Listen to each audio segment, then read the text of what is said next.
everybody. Welcome to this week's YouTube Developers Live. I'm Jeff Posnick, coming to you all from New York, and this week we have some special guests, the folks behind Magisto, and that would be Oren Boyman, who is the CEO and founder, and Ori Hasse, the VP of Research and Development. So, welcome, guys. Thanks so much for joining us. Thank you. Thank you for inviting us. Absolutely. I'm really excited about this show. So I'm flying solo this week. My colleagues Jeremy and Yark are both traveling, and you guys will have to put up with me for now. So, before we get started, not everybody's familiar with Magisto, so can you tell us a little bit about your company? When was Magisto founded? Where are you guys based? And we'll talk more about the product in a bit. Sure. So Magisto is a kind of a magical video editor. It's an app that takes any kind of plain, ordinary videos and edits them automatically, like a human video editor expert would do. But it does that in any scale and essentially in real time. And so it takes the raw, boring videos that everyone knows and do nothing with, and turns it to kind of unforgettable movies that you want to share with everyone, and it does it, in a matter of minutes. So this seemingly simple task of editing videos is actually a very, very complicated task involving a lot of artificial intelligence technology that is about understanding what's going on inside the video and then deciding how to tell a story out of the footage that you have, and then doing all the technical stuff of delivering the video and providing it to the user. We founded the company in 2009,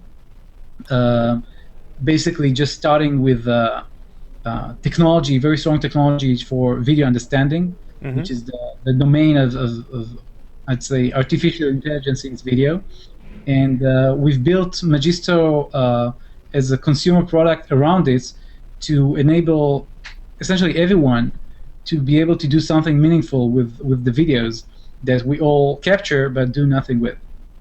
Awesome. And you guys, I know, are coming to us live from Tel Aviv right now, so thanks for staying up late and Sure. joining us with the time zone difference. And you talked a little bit about what Magisto is, and who are the target users for Magisto? Why, what type of people go out and find it useful? So there's actually a very wide range of users. It's basically everyone that captures video, because essentially the raw footage that everyone captures, it might be on smartphones, camcorder, digital still camera.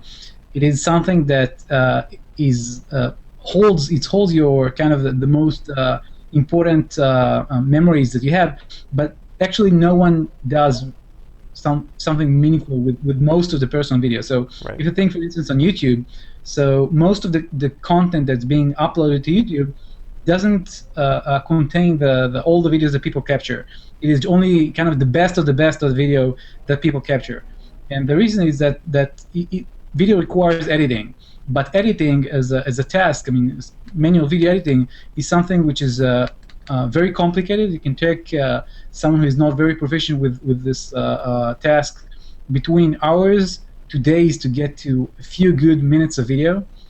I definitely have experience with that. Yes, indeed. Yeah, so this is, many people consider video editing as a one-time experience. Right. You do it only once, and because you're so discouraged by that. So it's kind of videos for everyone contain a lot of the most important experiences that we have, but we have nothing to do with them because it's too difficult.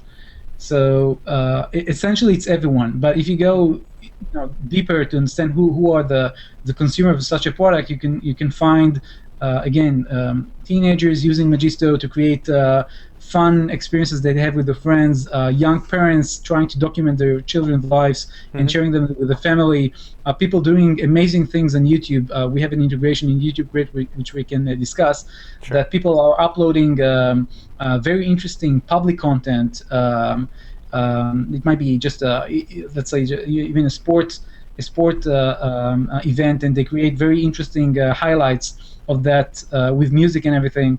So essentially, everyone that wants to communicate using video will find very high value in Magisto because it takes out the work of video editing and just keeps the fun. Absolutely, and I personally have a young son at home, and I've used Magisto a couple of times now to, take the 10 minutes of footage that you shoot waiting for something interesting to happen to kind of condense that down into something a little bit more manageable, and it really works well. So, yeah. We've been talking about it, and your product, it's really kind of hits home more when you see a video demo of it. So we have a recorded video that we wanted to show everybody now so you get a better feel for what the product is. And this specifically talks about the Android integration that you have. Awesome.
Video. So hopefully folks know a bit more about what we're talking about right now, have the visual to connect to it. But yeah, so if you wanted to say a bit more about what the integration is like with this Android application, I don't know if you want to do that demo that we were trying before where you would show from Android, or if you want to do a screen share to give people more of a live feel for the product.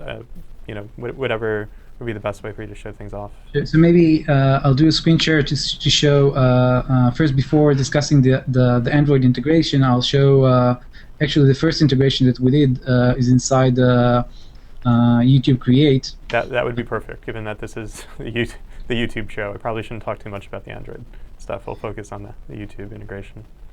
So that is what you see right now on the screen is Magisto on YouTube Create.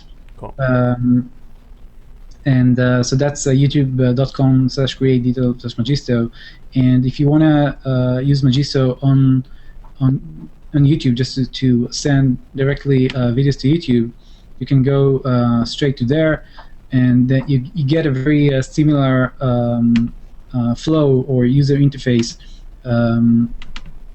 to use Magisto inside YouTube. So you can either upload your files from your computer, or you can use the very recent Google Drive integration. Yeah, which I love, by the way. I was trying that because I have all my home movies backed up on Google Drive already, so not having to re-upload them really was amazing. Right.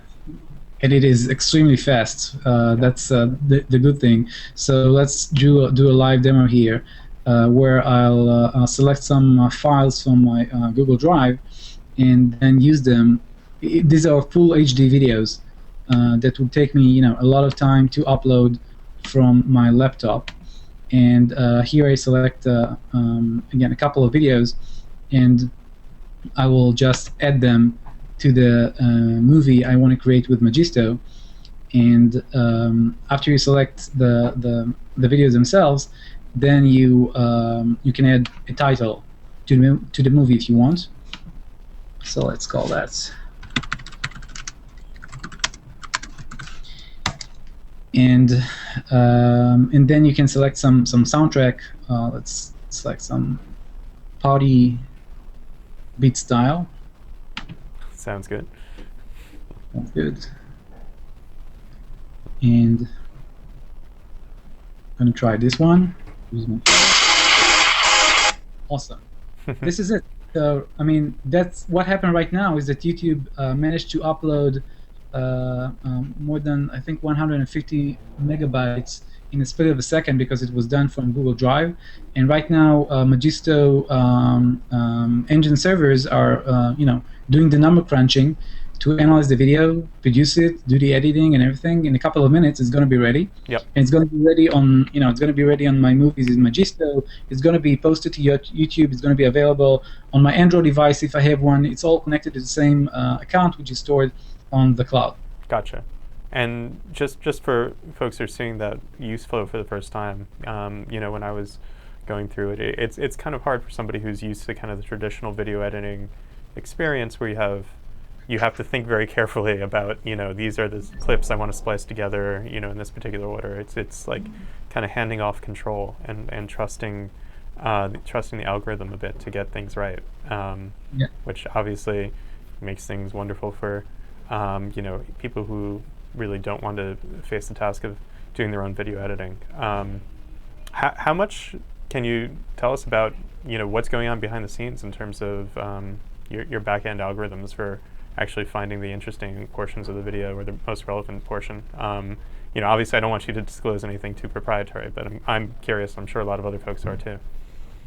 Yeah. So what I can say is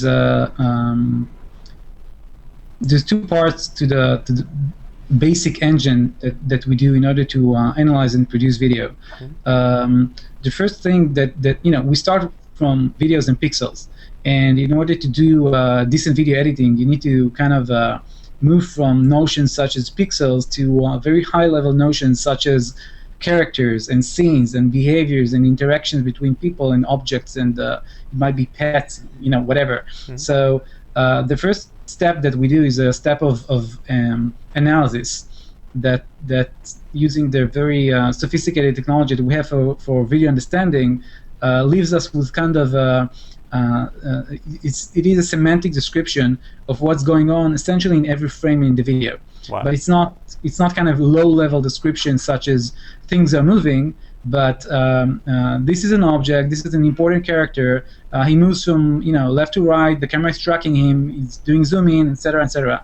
And we managed to use this metadata in order to decide what are the important parts of the video, where we should focus, how to tell the story, what parts can we discard from the editing. So the second part of the algorithm that we apply is less analytical and is more, you can think of it like as an expert system of a video editor.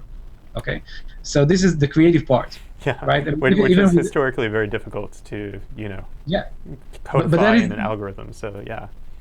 And that is like a different domain, right? Even with accurate description of everything that goes on in the video, you still have to decide how to tell a story.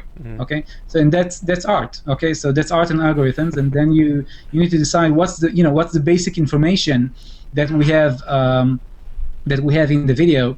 The video footage that the user provided, and obviously the user didn't help a lot. It doesn't tag the videos, it's just raw footage.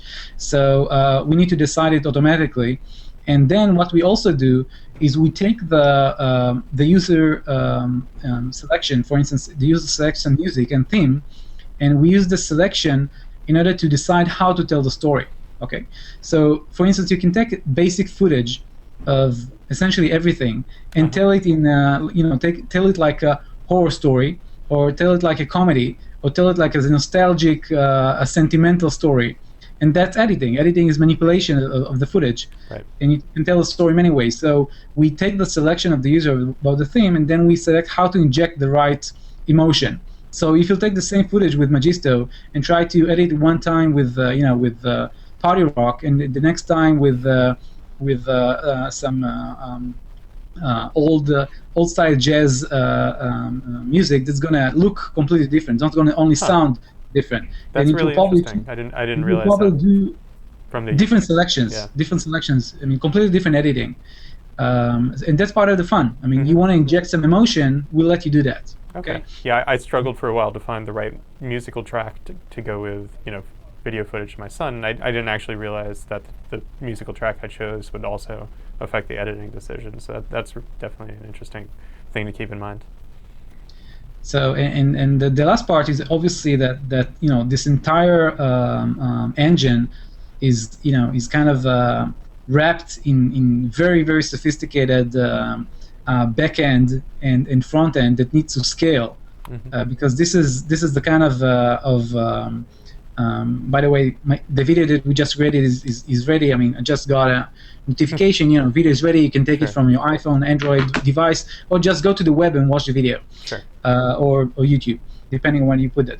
So again, the backend here is extremely sophisticated in the sense that it needs to scale tasks which are very very heavy. Okay, this is video editing is very different from handling things such as messaging or tweeting or stuff like that. It's when it happens, the load of the system increases dramatically, and you need to be able to scale with huge amounts of video that might happen, like hundreds of thousands of videos per day. Sure. That's very also in that case the algorithms are very specifically designed to this kind of management of the tasks. Gotcha. That's super interesting. Thank you for opening up like that about a little bit of what's going on with your secret sauce behind the product. So, given that, I kind of wanted to shift the focus a little bit to talk about the specific YouTube integration and some of the technical details there. This is, after all, a YouTube Developers Lab show. And just maybe start with a general question about which of the YouTube APIs are you using?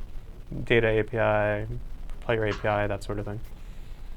So we're using actually a lot of YouTube APIs. We're using YouTube APIs for user authentication and connecting to the service. We of course use the YouTube. We use the Google APIs for connecting to the service. We use YouTube data APIs to upload videos to YouTube. Also post it with specific metadata that we add to the videos. We use also Google G+ and G Drive APIs to connect everything together. Right. And I just wanted to point out, thank you very much for using OAuth 2. I noticed as part of your authorization flow, because that presented a really nice authorization experience to me as a user, and it's something that we always try to hammer home to developers out there, that OAuth 2 is the way to go. So. Yeah, and it also will work very nicely on the Android to allow you to have a seamless experience. Yeah, absolutely. So you're using a wide range of data APIs. In terms of the actual underlying languages that a lot of your code base is written in for interacting with YouTube, what's most of your code that handles the talking to the APIs written in? Which language? Yeah, our code, this part of the system, our code is in Python. Okay. Cool. Are you using the Python client library to talk to YouTube, or did you end up rolling your own? No, we use currently we use a bit older GData client library. Which apologies in advance. Yeah, and we're moving now to the new APIs. The Python client library in particular for GData is rather out of date, and we've been kind of telling people, wait, we're going to have something better coming out. So we do finally now have the new version 3 out there, and a nice new Python client library to talk to version 3. So I assume it's obviously a big undertaking. I assume you guys haven't had a chance to migrate yet, but hopefully you've checked out the new client library for version 3.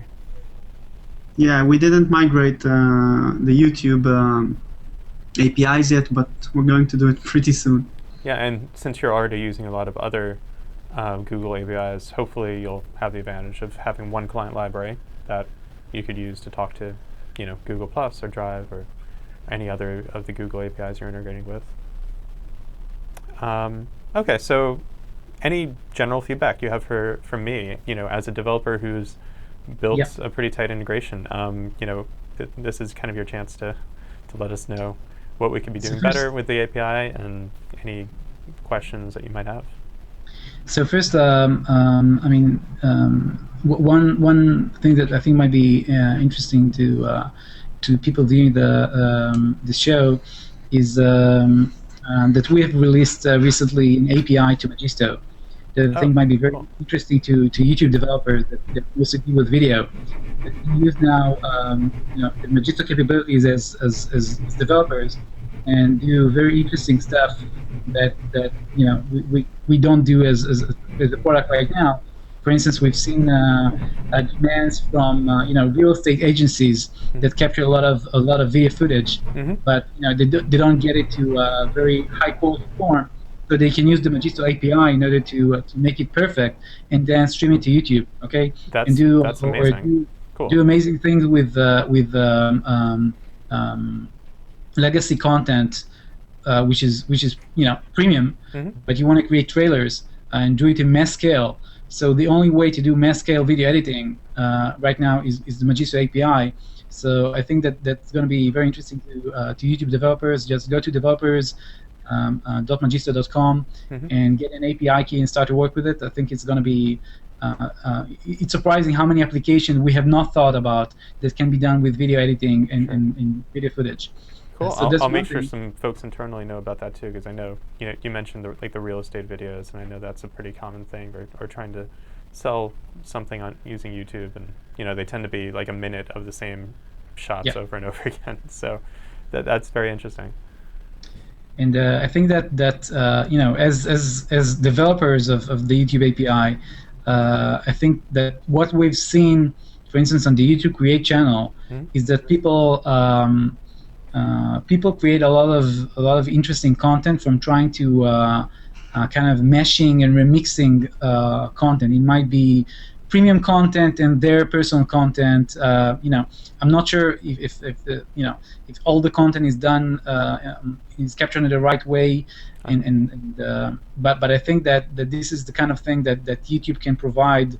Especially with Magisto as an app on it, amazing opportunities for people to be creative, to take new kinds of content and remesh them. And we've seen amazing things such as taking some trailer of a movie and then taking it through Magisto, creating a hard rock 1-minute version and putting it again to YouTube, getting amazing traction and responses because it's something completely different and creative. Sure. So I think the opportunities here are huge, and we're just waiting to get a hold of these kind of APIs and provide users with this kind of options. That definitely makes sense. I think that's feedback I've heard before from other developers and probably from you as well. So it's certainly something that we know about and are trying to find the best solution for. So. Very, very appreciated feedback there. Anything else that we haven't covered yet that you feel we left out an important feature of showing off with Magisto? Any other feedback that you might have beyond that? So I think that again, just to mention again that beyond the API and the Magisto on YouTube, we have integration right now on iOS and Android. I think that right now most of the videos that people capture are on smartphones. So definitely people just want to experience the best way to experience Magisto. Start from the smartphones and then go to the APIs, go to the Magisto.com. We're very interested to hear about people's opinions on how to use it and how to use it to do better use inside YouTube as well. Cool. That definitely makes sense, and I've checked it out. It's a great product, so hopefully other folks will go out and try it as well. I apologize for some of the background noise here. It kind of feels like we're in a bank vault and somebody's trying to break in to the studio. So before anything drastic happens, it might be time to sign off. Before I do, I wanted to give a quick plug to the fact that YouTube Developer Relations and Google Developer Relations in general is hiring. As we tend to be doing, developers.google.com/jobs is the place to go if you're interested. You're out there watching this and you're interested in doing the sort of thing that I do. And you really wanted to thank Oren and Ori for joining us tonight. Things are getting a little loud here, so it might be time to go while we still can. So thanks so much. Bye-bye. Thank you. Thank you Cheers. very much.